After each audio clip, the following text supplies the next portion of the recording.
Hello everyone, so welcome back to another video. So this is going to be a series of videos just going on about my thoughts and everything to the most recent thing that I've been doing, a mass builder speedrun. This was done over the course of this month, so that being February of 2022, and it's something that I had a lot of fun with. So let's get into this. The first level that was set up for this run was Icey Investigation, one of the new ones. The problem with this level is that it's randomized, and we'll get into that more as we go on.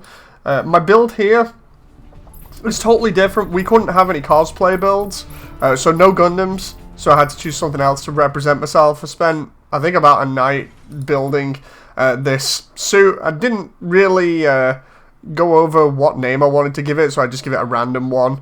So we got like Blue Rain here, and I think the next one is like Blue Thunder. But basically,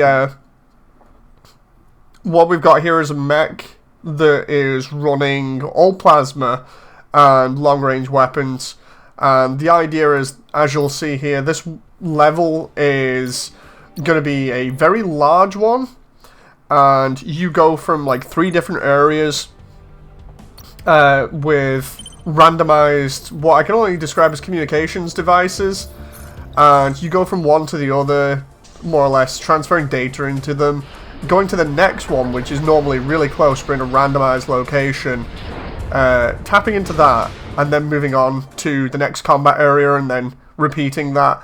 And for this, I decided that I would try and get the most out of my range build, primarily because I have repetitive strain injury from roughly about 2020, early 2020 or 2021, that still kind of affects me, so I didn't want to run a melee build.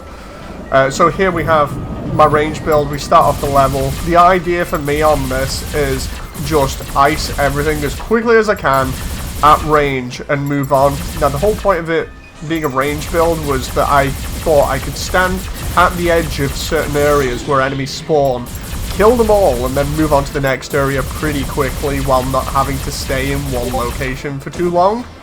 So yeah, that's what we're doing right now. We're moving to these different locations. It took a lot of attempts to do this because of learning the random locations for these little radio towers. Though the worst part about this is this little robot that moves around. It takes forever to go from one tower to the next. So a lot of time was spent retrying with the robot not going into the correct location. It's hitboxed when it stops on the tower, when it comes back towards you to move on to the next area. Its hitbox for that seems to be very weird in terms of, like, it's not something where you could easily just fly off and know that it's going to go there. I've had many runs where it would just fly past, so that was a pain. Here we're just taking out a lot of enemies real fast. I decided to go with Echo Blasters on this, primarily because it gives me a little bit more firepower, and they seem to be a little bit more controllable. The idea was just to have constant firepower. So here we've got the second radio tower after the second combat sequence. The second combat sequence is kind of, I would say, easy, because you can just sit on the side of the area like with the others, but there are 2 enemies that teleport there that are kind of annoying. Here's the third combat area, where we get a couple of different enemies. We get these larger ones that we've already seen early on that like jump, and they're a bit more tanky. They're kind of annoying. We get some of these other ones that I'm killing now that are like low-level mobs that like going in at you and swiping. They can take quite a lot of shield away depending on how good your shield is. We've got one that teleports, and I think at least 1 or 2 that explode, which are new to this patch, I believe, or this version of the game. So literally, again, this is just a case of trying to keep them all in one area and just ice them as quickly as possible. The only problem I have on repeat is that one there, but the idea is we've also got nodes set up mainly for range, but this is one that was set up specifically for speed because of how large the level is. The idea was to try and make up for my lack of speed by using a quantum burst node, which builds quantum burst energy, which you can then use as like extra speed, defense, enhanced build up, or damage. So the idea was to choose Accelerate from that last encounter and use it to just fly across the level as quickly as possible. That's what you see me do at this point. I don't know whether actually just normally flying or letting go and then flying again gets me any faster, but it definitely looked like it. It's almost like when you let go of the boost in midair, it catapults you forward slightly. At least that's what it looks like from the animation, so I was just constantly spamming that. We get into this last area here now, and honestly, at this point, all I'm thinking of is I need to ice these guys as quickly as possible so I can get to the last section. You'll see me here, where I am is I'm right in front of a giant ravine between two icebergs. The idea is we stay around here to try and minimize the amount of distance we're going to cover.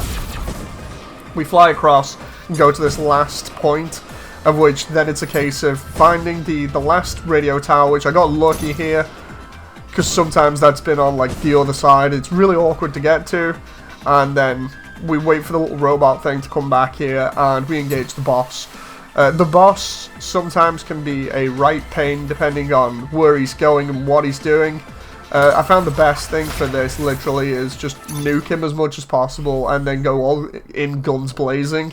So that's what you're going to see here. This guy does remind me a little bit of like a Shaw mobile suit from Gundam, in the sense that it's all red, it moves pretty fast, and its melee game is on point. It also has some cluster missiles, which are annoying. But yeah, we also carry photons here, because photons seem to do really well at getting rid of his shield and his health bar, so we're using photon funnels to lower his health pretty fast, while also switching to my other energy autos to down his health as quickly as possible. And as you can see, that's it, he's just done. And I can't remember the time for this, I think it's like 5-3 or something, or 5-6. 5-7. Okay, so there we go. Yeah, that was the best time I think I got on that. I think, looking back in hindsight now, especially with what I did on the last level, I could have switched things up, but we'll get into that later on. Either way, I really enjoyed this level. This one wasn't exactly too frustrating, didn't have me ripping my hair out, but it did have me wondering about how I could get that extra speed and still balance my range build with a massive amount of firepower, and that was the only thing I could come up with at this current point in the competition, especially with it being the first week and me not being familiar with the node system as much as, say, the building side of things. So yeah, this was really fun. I enjoyed this. I hope you've enjoyed this little insight into, what my thought process was behind running this level, and I'll see you on the next video. So until then, bye!